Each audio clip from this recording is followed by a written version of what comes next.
yang terdapat dalam Keluaran pasal 9. Keluaran pasal 9 ayat yang ke-13. Kitab Keluaran pasal 9 ayat 13.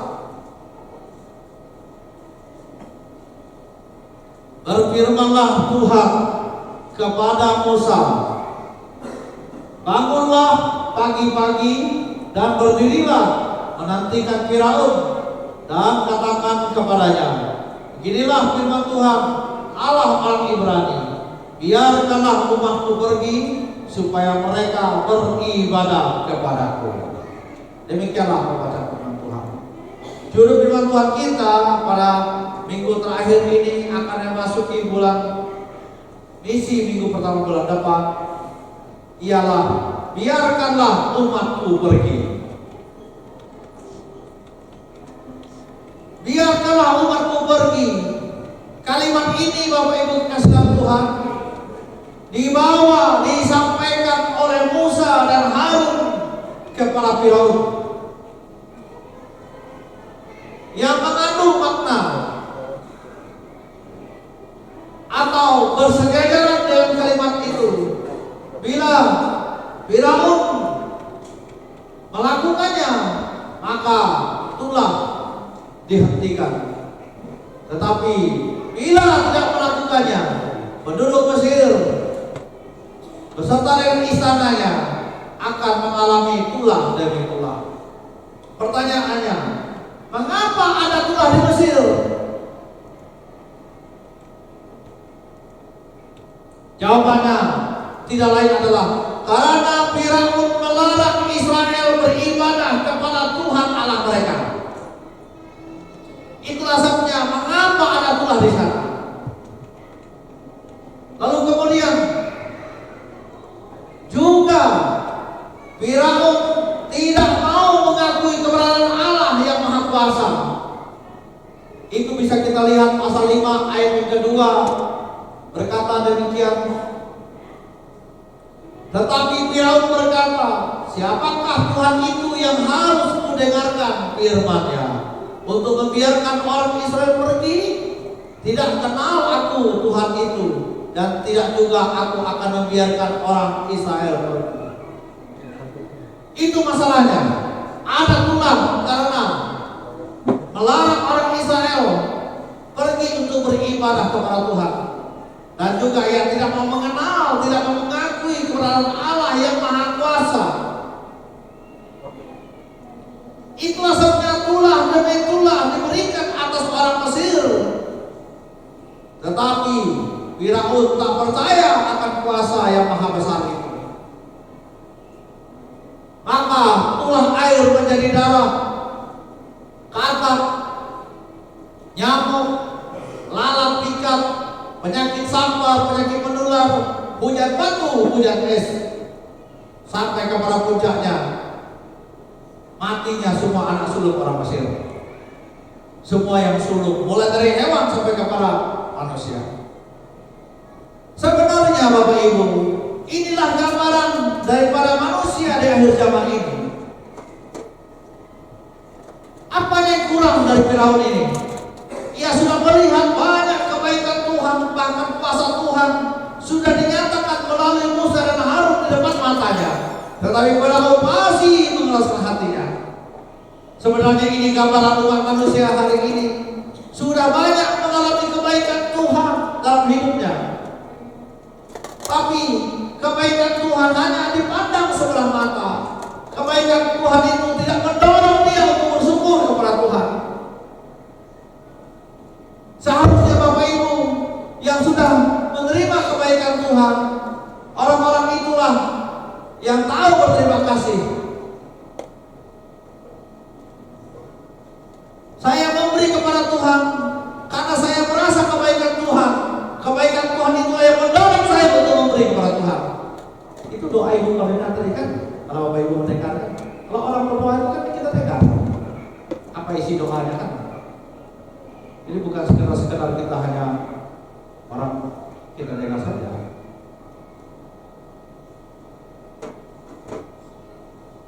Orang sudah banyak mengalami sakit disembuhkan oleh Tuhan.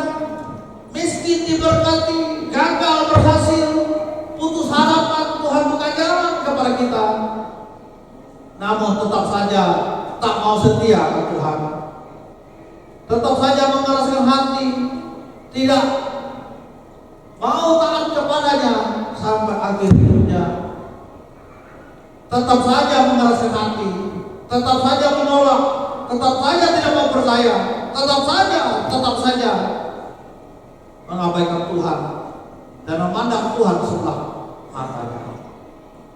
Kalau ada orang Kristen semacam ini, akan diapakan lagi dia yang sudah banyak melihat kebaikan Tuhan, perbuatan Tuhan yang maha besar, tapi ia tidak mau juga mengakuinya.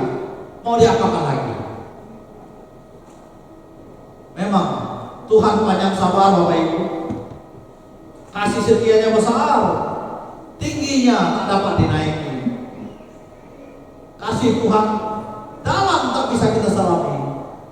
Kasih Tuhan yang luas, namun tidak bisa kita jangkau dalam pikiran kita. Tapi jika manusia mengeraskan hati, maka kasih Tuhan yang begitu besar menjadi tidak ada gunanya sama sekali. Kalau manusia sudah mengalami berkat Tuhan, kalau manusia sudah mengalami kebaikan-kebaikan Tuhan, tapi masih mengeraskan hati, tidak mau bisa bersyukur kepada Tuhan, apa gunanya itu? Bagaikan garam yang tidak ada gunanya lagi, asinnya tidak ada asinnya lagi. Selain Alkitab mengatakan dibuang dan dijaga orang. Kalau dia pohon, tidak ada guna lagi selain dari tebang dan dibakar oleh api.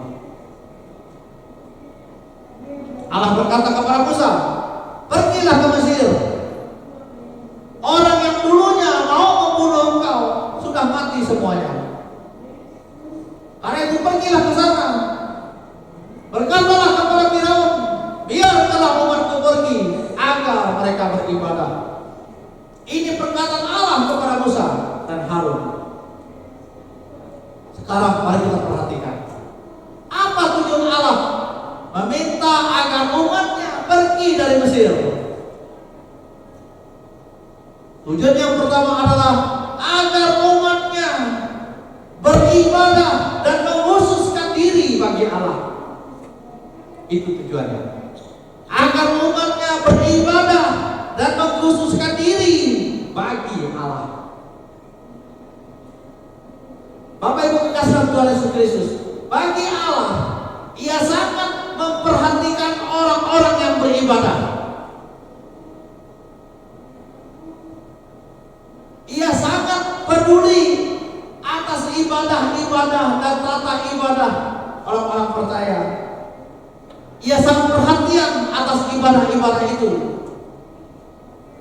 Jadi, sekali lagi, Allah sangat memperhatikan ibadah-ibadah orang percaya. Itulah sebabnya Ia utus orang khusus, utusannya yaitu Musa. Untuk apa? Selain memimpin mereka, Musa diutus untuk mengatur ibadah-ibadah mereka nantinya.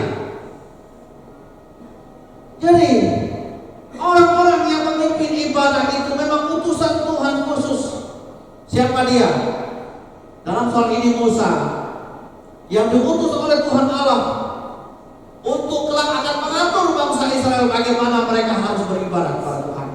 Orang pilihannya yang mengatur orang ibadah kepada Tuhan. Selain daripada itu, orang khusus ini, Musa ini diutus oleh Tuhan untuk mengajar firman Tuhan beserta dengan Taurat-Tauratnya kepada umat Israel.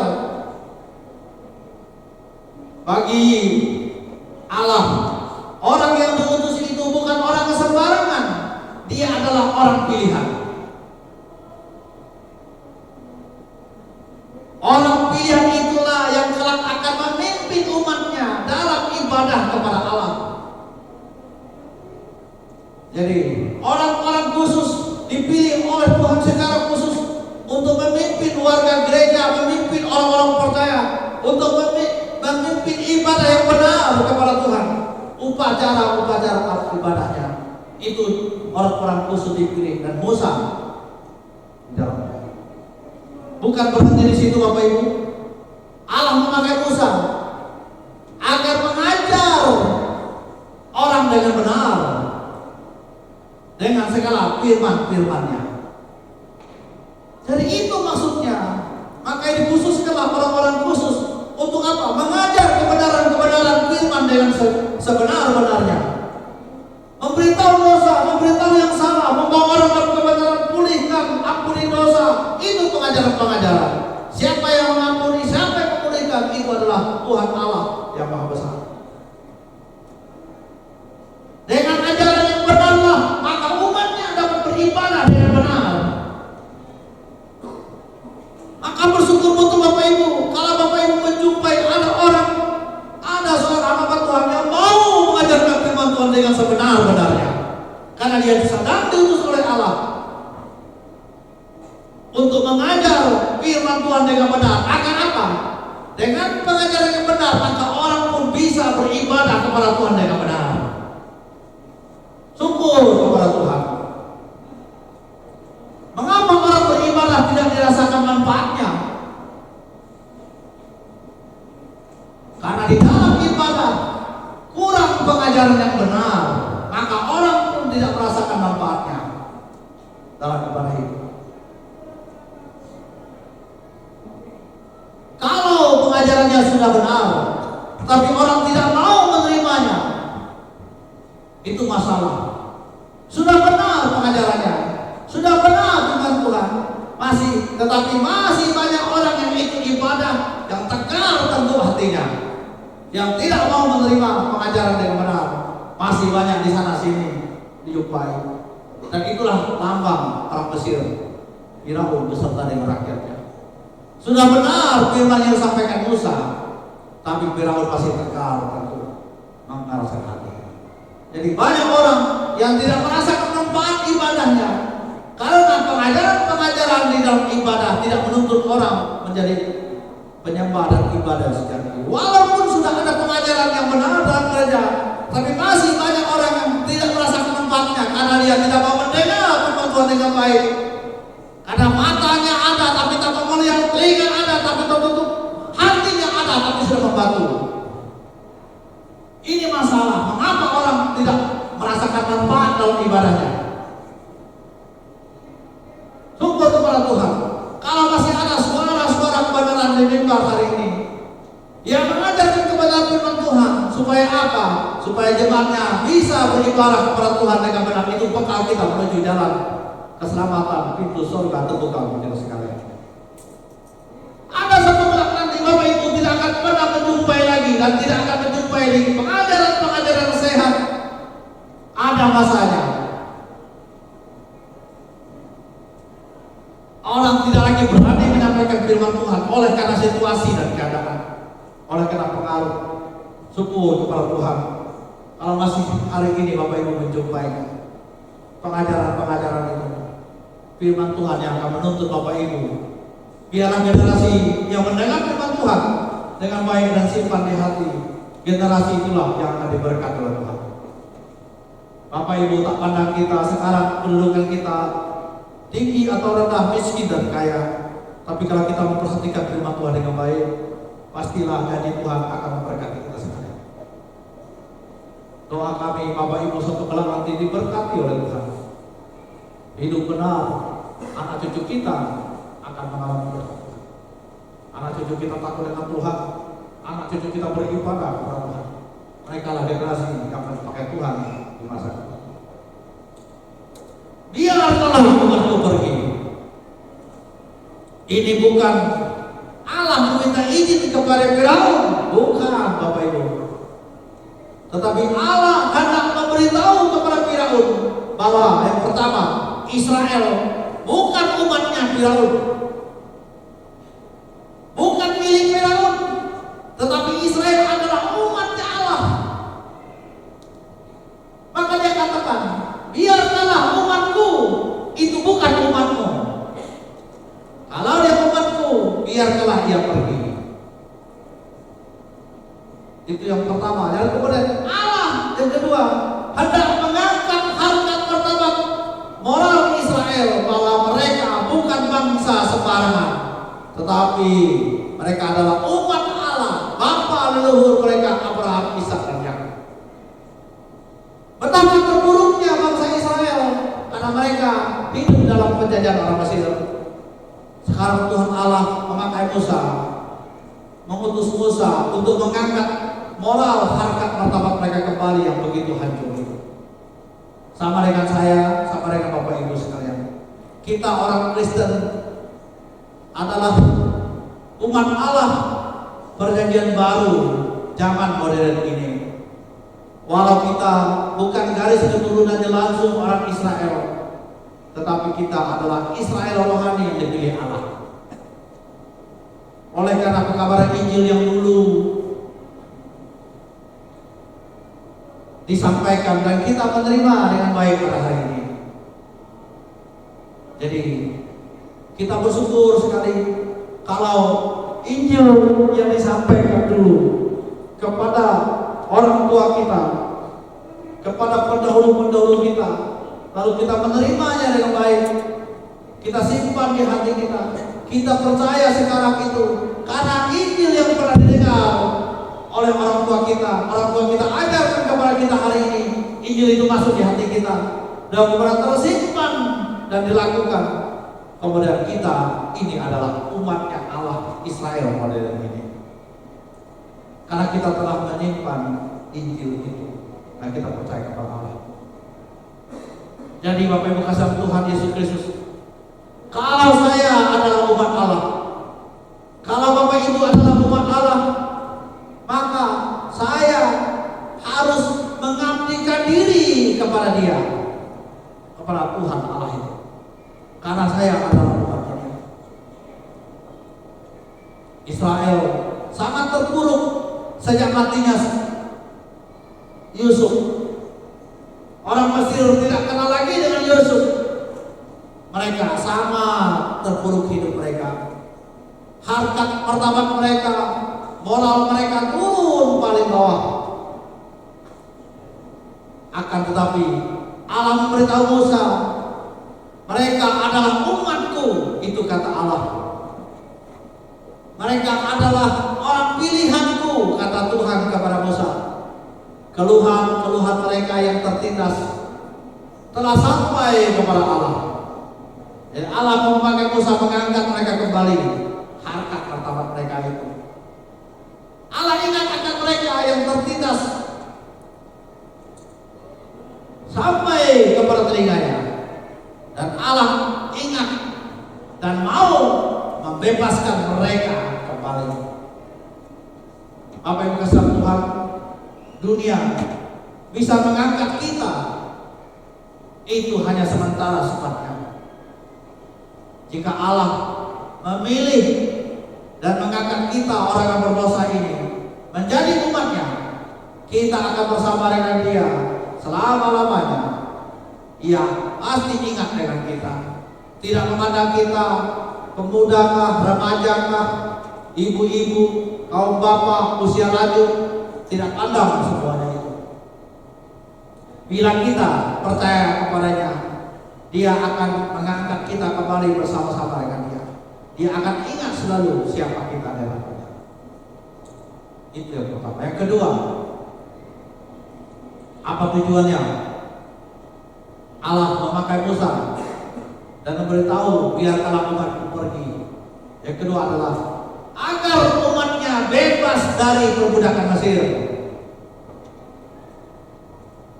Apalah artinya Bapak Ibu? Mereka disebut umat Allah yang maha kuasa, tapi hidup dalam perbudakan. Sungguh tidak ada arti apa-apa umat yang besar, umat pilihan, tapi hidup dalam kesengsaraan, hidup dalam dosa.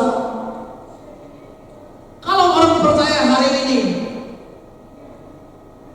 percaya kepada Tuhan tetapi hidupnya dalam intimidasi, hidup dalam tekanan oleh karena imannya kepada Tuhan, oleh karena percayanya akan Allah, kita dapat memahaminya, bukan?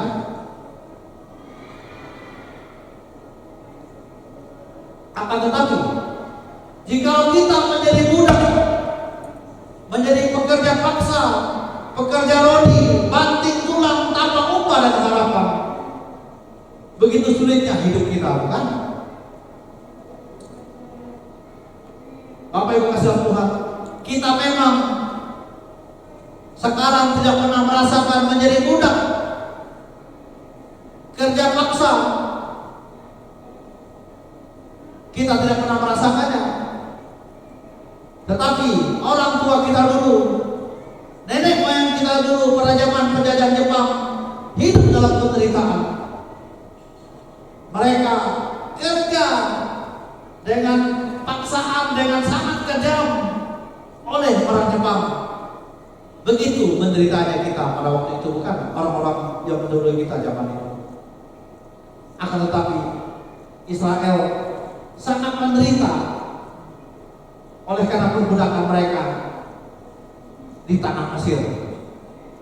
Jumlah tahun tidak diketahui dengan pastinya, tetapi Bapak Ibu kasih Tuhan, yang jelas sebelum Musa lahir, Israel itu sudah dalam perbudakan di tanah Mesir.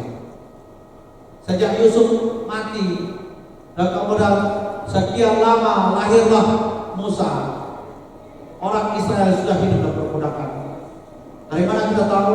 Ketika Musa lahir, ketika orang Ibrani semakin bertambah banyak kepada perintah Firaun, semua anak yang lahir yang laki-laki dari orang Ibrani haruslah dibinasakan. Dan lahirlah Musa. Musa diselamatkan, dihanyutkan di Sungai Nil. Namun putri Firaun mengambilnya, mengangkatnya menjadi anak di kerajaannya. Nah, sejak itu kemudian Musa akhirnya melarikan diri. Dalam usia 80 tahun firman Tuhan datang kepada Musa, dan Allah mengutus Musa, pergilah ke Mesir, karena orang yang mau membunuhmu semuanya sudah mati. Itu artinya sudah 80 tahun. Tapi sebelum 80 tahun usia Musa itu, Israel sudah diperbudak di sana. Artinya lebih dari 80 tahun Israel sudah, bangsa Israel hidup dalam perbudakan. Sekian lama mereka menderita, bukan hanya fisik, tetapi sesungguhnya mereka dibudak oleh Firaun yang berdosa itu. Betapa beratnya kalau orang percaya tapi diperbudak oleh orang yang berdosa. Betapa sulitnya hidup kita, bukan? Allah berfirman kepada Musa, Musa, bebaskanlah umatku dari Mesir, dari dosa itu.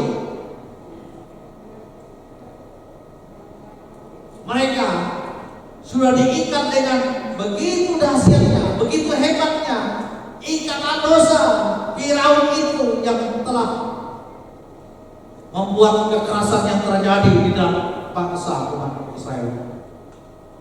Firaun yang jahat dan kejam itu tidak lain karena dosa,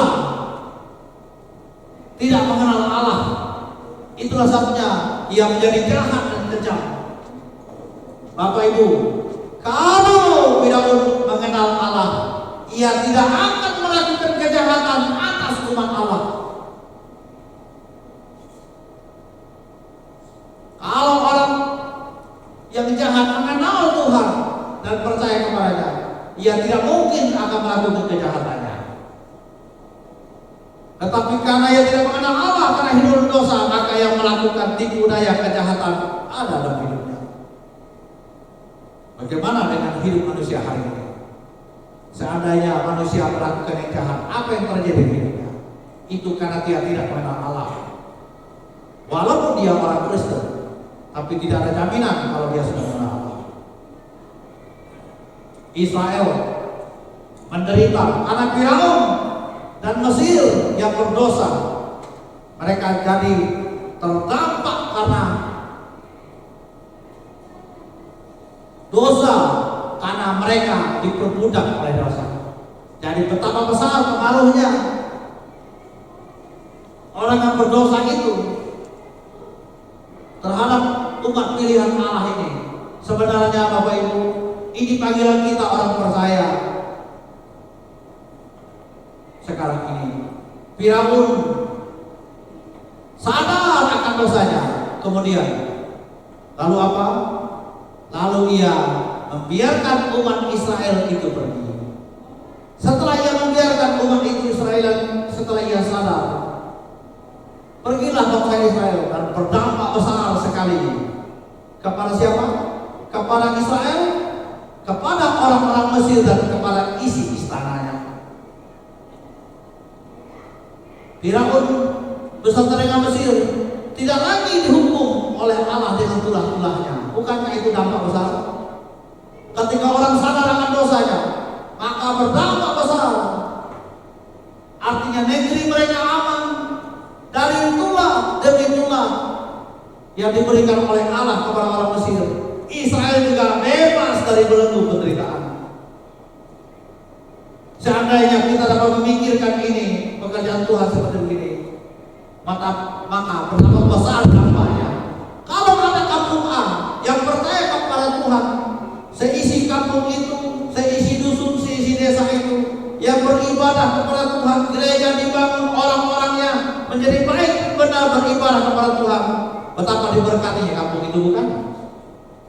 Tetapi ada masalah di kampung B yang tidak jauh dari situ. Tapi mereka hidup dalam perbudakan dosa. Kampung B akan mempengaruhi kampung A ini. Percayalah Bapak Ibu, karena tempatnya tidak jauh, karena hanya bersebelahan, yang jahat akan merusak orang-orang baik di situ. Paling tidak kampung B yang penuh kejahatan, tidak mengenal Allah, orang-orang ini pasti hidup dalam dosa, kemalasan. Akibat malas orang mau mencari uang tidak ada, akhirnya mencari dengan mudah, mencuri dan segala macam. Itu kejahatan, bukan? Belum lagi pergaulan, anak-anak kita bergaul dengan orang macam di sana. Dan maka menderita akan menjadi pergumulan berat bagi kampung A. Di kampung A sudah percaya kepada Tuhan, kampung B tak percaya kepada Tuhan. Bagaimana caranya? Maka kampung A harus pergi. Selamatkan orang di kampung B itu. Bebaskan mereka dari ikatan dosa itu. Dan kalau sudah dibebaskan, kampung B percaya kepada Tuhan, kampung A diberkati Tuhan, kampung B mulai terangkat kepada Tuhan. Kampung A menjadi berkat, kampung B juga memperoleh manfaat yang besar karena kesejahteraan mulai terjadi di kampung B. Mereka kemudian tidak lagi mencuri, tidak lagi melakukan kejahatan, tidak lagi pesta pora, minum mabuk, karena mereka sudah dibebaskan dari dosa. Siapa yang bertugas seperti ini? Kita inilah. Bukankah banyak cerita hari ini? Mengapa kampung B yang tidak percaya dengan Tuhan, kampung A percaya kepada Tuhan, mereka bandingkan betapa besarnya berkat Tuhan untuk kampung-kampung A ini. Tapi kampung kita yang B ini yang tidak percaya kepada Tuhan, jangankan mau menempuh pendidikan, kehidupan kita begitu sulit. Karena itu mari kita percaya kepada Tuhan, panggillah orang-orang untuk percaya kepada Tuhan, dan setelah mereka percaya terjadi perubahan besar. Jadi kita seringkali tidak memikirkan dampak daripada ini. Kalau kita diberkati Tuhan, tapi di sekitar kita tidak diberkati Tuhan oleh karena mereka tidak percaya, mereka ini akan merusak kita juga. Percayalah, kampung B, kampung C yang tak percaya kepada Tuhan, tapi kita dikelilingi mereka dengan tidak percaya kepada Tuhan, pasti ada dampaknya kepada kita. Paling tidak kalau iman kita tidak sekuat, maka pengaruhnya besar sekali yang tidak percaya dengan Tuhan ini. Maka kita harus pergi ke sana untuk selamatkan mereka, beritahukan agar mereka bisa percaya kepada Tuhan dan menerima Tuhan. Kalau mereka sudah dibebaskan percaya kepada Tuhan, kampung kita juga akan berdampak. Kita menjadi tenang dan aman. Di sana menyembah Tuhan, kita juga menyembah Tuhan yang sama. Di sana memuji Tuhan, kita juga memuji Tuhan. Berkat Tuhan di sini, berkat Tuhan juga di sana. Sejahteralah hidup kita. Itulah sebabnya penginjilan ini mengapa harus disampaikan. Biarkanlah orang yang diikat dengan dosa ini diselamatkan oleh Tuhan. Biarkanlah orang yang diikat dengan belenggu dosa ini dibebaskan untuk pergi kepada Tuhan. Tapi siapa yang melakukannya? Kita inilah yang sudah percaya kepada Tuhan, harus pergi ke sana mendoakan mereka agar mereka bisa juga bebas dari dosa. Yang ketiga, yang terakhir, agar Tuhan. Tanah yang dijanjikan oleh Tuhan akan menjadi milik pusaka selama-lamanya, turun-temurun sampai Tuhan datang kembali. Inilah Israel hari ini, bukan? Yang dulu dikisahkan dalam perbudakan di tanah Mesir. Mereka keluar dari perbudakan dan kemudian mereka membentuk negara sampai hari ini, Israel yang mereka Tuhan. Mengapa mereka diberkati oleh Tuhan? Karena Allah mengutus Musa pergi ke sana dan mereka mengikuti Musa. Keluarlah mereka dari tanah Mesir dan kemudian mereka dijanjikan oleh Tuhan di tanah yang dijanjikan.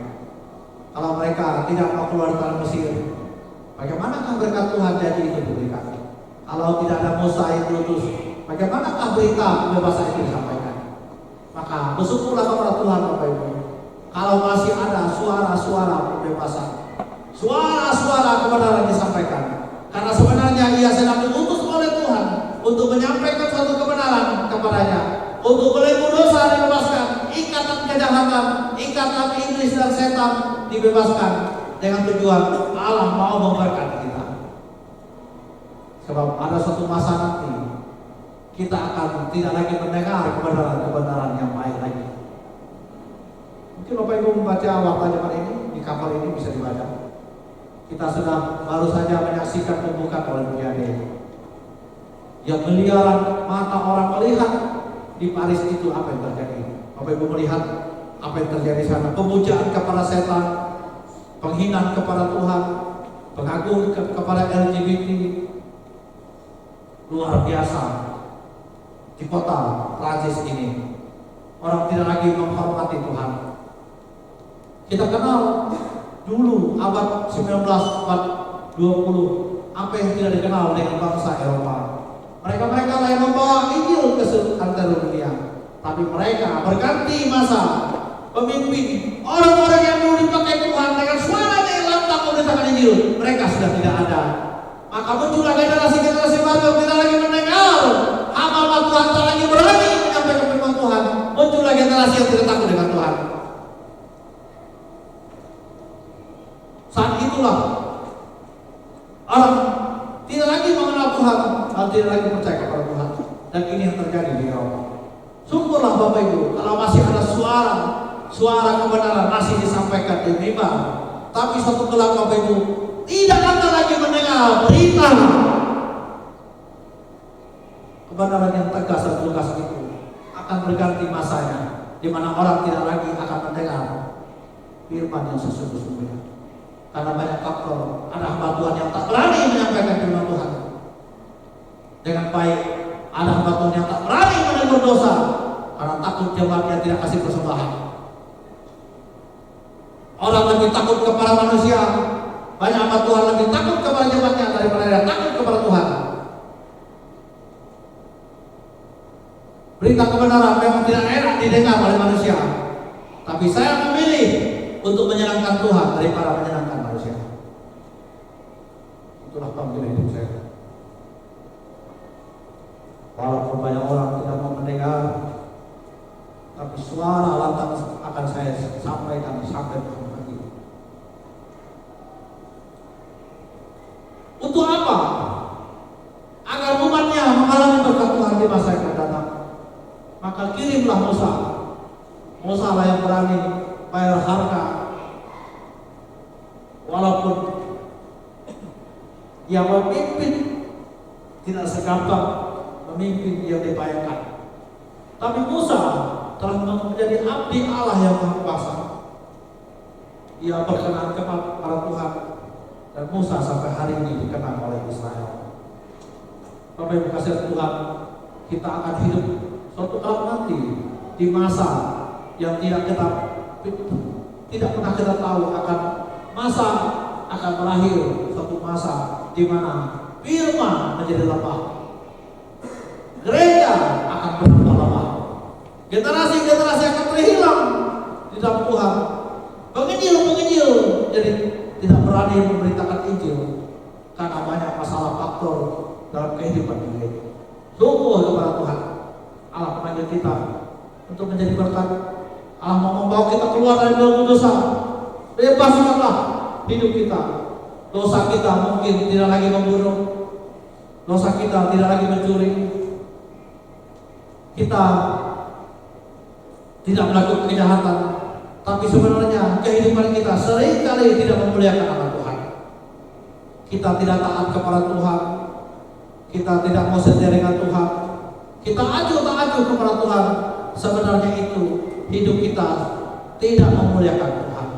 Kita sebenarnya tidak menggunakan kesempatan yang masih Tuhan izinkan anugerah ini yang besar kepada kita. Sayang sekali. Mungkin Bapak Ibu pernah mendengar saya menyampaikan kisah. Ada 3 anak muda. 3 anak muda ini, anak muda yang preman. Mereka melakukan kejahatan di sana sini, peminum, pemabuk. Inilah ketika anak muda ini. Tapi ketika anak muda ini adalah orang Kristen, datanglah ke gereja mereka.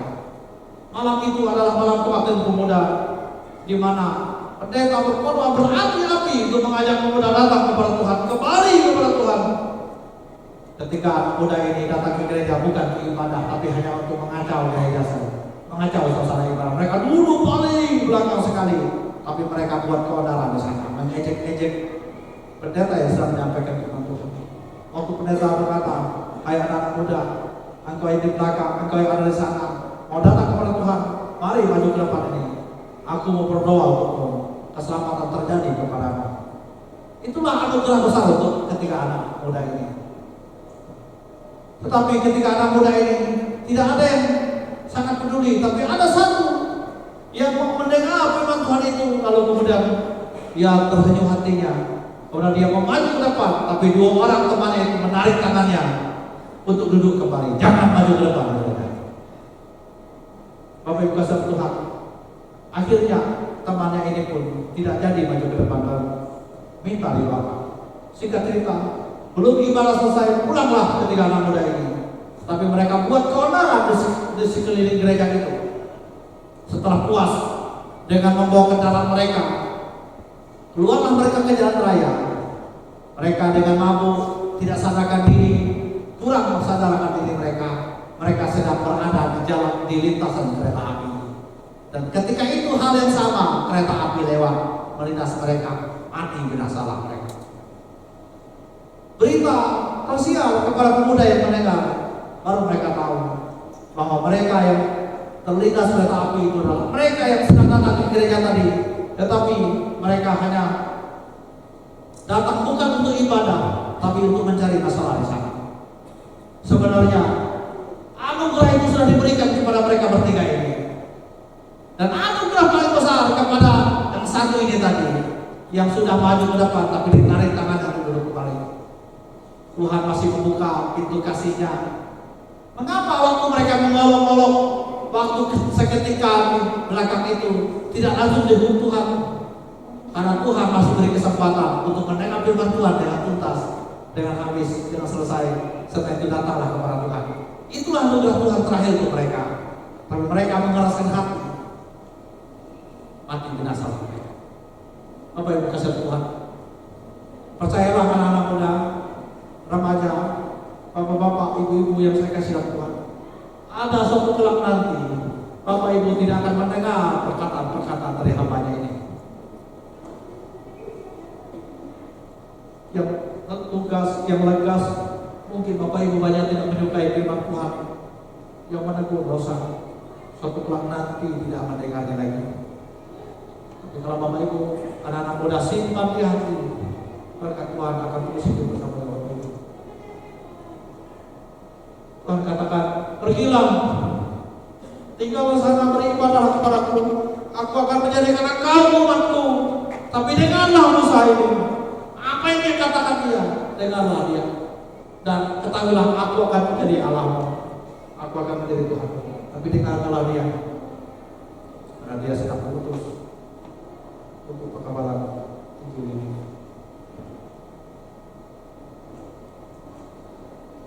Kiranya Tuhan Yesus memberkati anak-anak muda. Kiranya Tuhan memberkati bapak-bapak, ibu-ibu. Kiranya Tuhan memberkati jemaat Tuhan semua ini. Mari kita berdua.